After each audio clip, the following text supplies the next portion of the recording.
જાતિ તને છોટું પણ મોટું છે ખમીરવંતી જાતિ મને લાગતો ભોળો ભોળો છેલ છબીલો ગુજરાતી ભાયા છેલ છબીલો ગુજરાતી તા થૈયા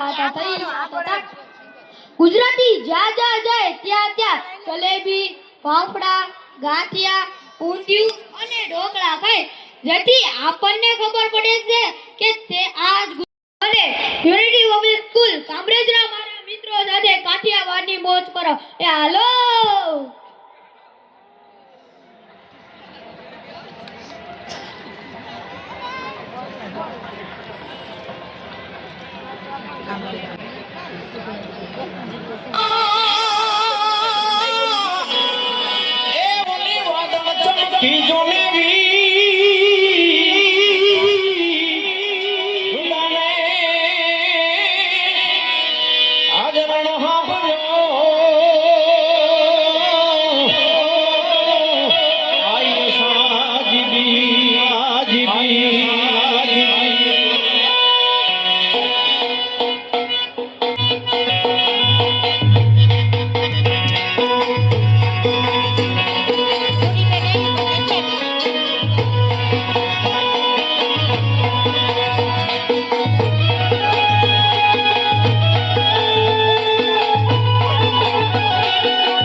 શ્વાસ લઈ રહ્યો છે કે નહીં, પેટ આમ ઊંચું નીચું થાય છે કે નહીં, એના માટે બહુ ટાઈમ વેસ્ટ નહીં કરવાનો. 10 થી 15 સેકન્ડની અંદર તમને ખબર પડી જાય. એમ ન કરવું હોય તો નાક પાસે તમે આંગળી રાખો અને નાકમાંથી શ્વાસ આવતો હોય તો પણ ખબર પડે કે શ્વાસ લઈ રહ્યા છે કે નહીં. એટલે જે થઈ રહ્યું છે એ શ્વાસ પણ નથી લઈ રહ્યા, એટલે તરત જ એમને CPR આપવા એટલે ચેસ્ટ કમ્પ્રેશન આપવાના હોય છે. ચેસ્ટ કમ્પ્રેશન્સ જે આપવાના હોય છે એ કોઈ પણ વ્યક્તિ કોઈ પણ જગ્યાએ ચેસ્ટ કમ્પ્રેશન આપી શકે. ચેસ્ટ કમ્પ્રેશન આપવા માટે 2 હાથ ઊંચા કરો પ્રકાશભાઈ. એક હાથ આમ કરી અને એની જે આંગળીઓ જે છે એ આમ સાઈડમાં રાખો, આમ સાઈડમાં, હા સાઈડમાં. જે દાબોડી હોય તો ડાબો હાથ નીચે, જમણોડી હોય તો જમણો હાથ નીચે, ઉપરથી પેક કરી દેવાની.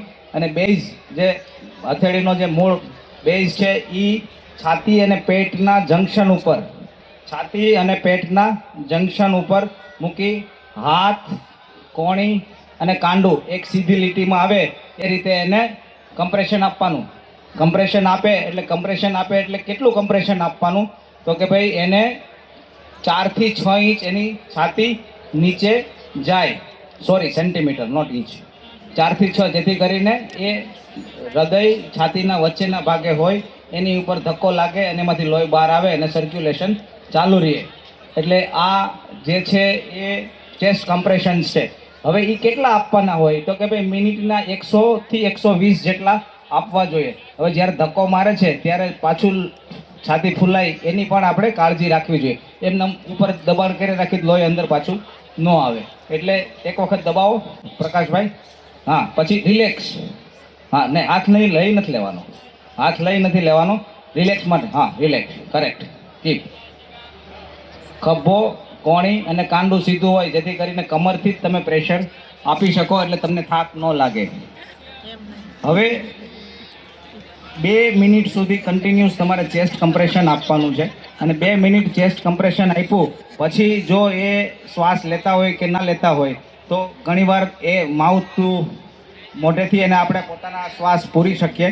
તો એમાં એ તમારી પાસે ના હોય એટલે તમે કોઈ કાગળ છે કે કોઈ રૂમાલ છે કે એવું એના મોઢા ઉપર રાખી અને તમે શ્વાસ પૂરી શકો. બરાબર, તમારો ઊંડો શ્વાસ લઈ અને મોઢેથી એનું નાક બંધ કરવાનું અને જોરથી ઊંડો શ્વાસ આપવાનો એટલે એક શ્વાસ અંદર જતો રહે. બરાબર, હા હવે પાછું ચેસ્ટ કમ્પ્રેશન આપવાનું, એટલે 2 મિનિટ ચેસ્ટ કમ્પ્રેશન આપો, એની વચ્ચે 30 જેટલા પંપ આપો ત્યારે એક આ કહી દેવાનું. ત્યાં સુધીની અંદર એમણે હેલ્પ માટે કોલ આપી દેવાનો. હેલ્પ માટે આપણી ગુજરાતની અંદર સારામાં સારી સિસ્ટમ 108ની છે, તો 108. હા હા હેલો 108. હા પ્લીઝ, એક મદદની જરૂર છે. જલ્દી રામાયણ ફાર્મ પર એક વિક્ટીમ અત્યારે શ્વાસ ચાલી રહ્યા નથી અને મારી સીપીઆરની તૈયારી ચાલુ છે, તો પ્લીઝ નહેર ઉપર રામાયણ ફાર્મ જલ્દી આવી જાઓ. હા, હવે એક કાળજી રાખવાની કે જ્યારે આ હેલ્પ કરતા હોય ત્યારે સીપીઆર બંધ નથી કરી દેવાનું, જે પ્રકાશભાઈ બંધ કરી દીધું હતું. અદરવાઇઝ જે કંઈ કરેલી મહેનત જતી રહે. એટલે એ બીજા લોકોને કહેવાનું કે તમે 108ને કોલ કરી અને હેલ્પ કરો, જેથી કરીને જ્યાં સુધી હેલ્પ આવે ત્યાં સુધી તમે સીપીઆર કન્ટિન્યુ કરી શકો. એ સીપીઆરની અંદર તમારું રક્તસ્રાવ ચાલુ રહે અને શ્વાસ પણ ચાલુ રહે. હવે ઇન બિટવીન 2 મિનિટ પછી જો તમને એમ લાગે કે ભાઈ મારે શું કરવાનું છે, તો કે ભાઈ એના ધબકારા તમે ચેક કરી શકો, અથવા છાતી ઉપર હાથ રાખીને ધક થાય છે કે નહીં જોઈ શકો, અથવા તો ગળામાં આંગળી મૂકો.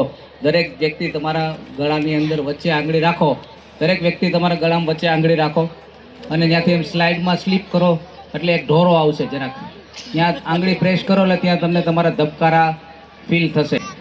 હવે એ જે ધબકારા ફીલ થાય છે એ સામેવાળી વ્યક્તિમાં ફીલ કરવાનો પ્રયત્ન કરવાનો. હવે જો ધબકારા ફીલ થવા માંડ્યા હોય તો સમજી લેવું કે ભાઈ એમનું હૃદય ચાલુ થઈ ગયું છે, એટલે ખાલી શ્વાસ માટે જ તમારે પ્રયત્ન કરવાનો રહે. જો હૃદય ચાલુ ન થયું હોય તો જે સેમ સાયકલ છે એ રિપીટ કરતી રહેવાની છે. અંજુબેન વેકરિયા આજના સમારોહના ઉદ્ઘાટક, આપનું સન્માન કરતા સમસ્ત વેકરિયા પરિવાર સુરત આનંદ અને ગૌરવની લાગણી અનુભવે છે. ફરી એકવાર જોરદાર તાળીઓથી વધાવીએ. વેકરિયા પરિવાર જય હો. અવાજ આવતો હાથ ઊંચો કરીને બોલવાનું છે. વેકરિયા પરિવાર જય હો. Thank you. વિનંતી કરીશ અમદાવાદથી વેકરિયા પરિવારના પ્રમુખ શ્રી રમેશભાઈ વેકરિયા, આવો પધારો. ગળતથી જેઓ અમદાવાદ પોતાની કર્મભૂમિ બનાવી છે, પેલા સુરત હતા, હવે અમદાવાદમાં છે, એવા અમદાવાદના રમેશભાઈને વિનંતી. અંજુબેનને આપણી માર્ગદર્શક કમિટી શ્રી વિઠ્ઠલભાઈ વેકરિયા, નાનુભાઈ, મોહનભાઈ, સવજીભાઈ, અતુલભાઈ, પ્રવીણભાઈ, ગોવિંદભાઈ ધારંગણી અને પોપટલાલ શ્રી ધીરજભાઈ વેકરિયા એમનું સન્માન કરે છે. Thank you. જોરદાર તાળીઓથી વધાવીએ.